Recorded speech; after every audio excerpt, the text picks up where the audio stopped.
how to log in into Dayforce Payroll. Hello everyone, I am Vishaka and welcome to our channel. I will take you through the step-by-step process on how to log in into Dayforce Payroll. Now, let's get right into the tutorial.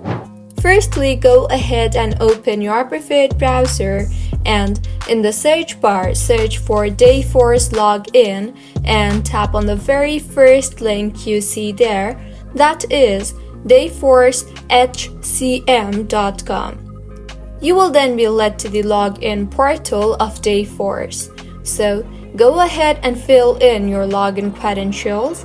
Start by entering your company ID, followed by your username and your password, and finally tap on the login button, and with this, you will be successfully logged in into Dayforce Payroll.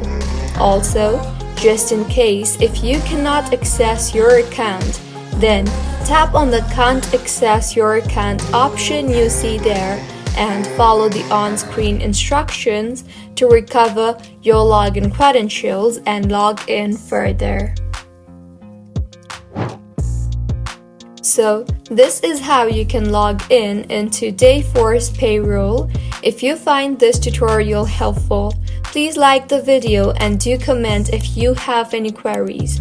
Also, do subscribe to our channel Login Giants for similar helpful tutorials. See you on the next one.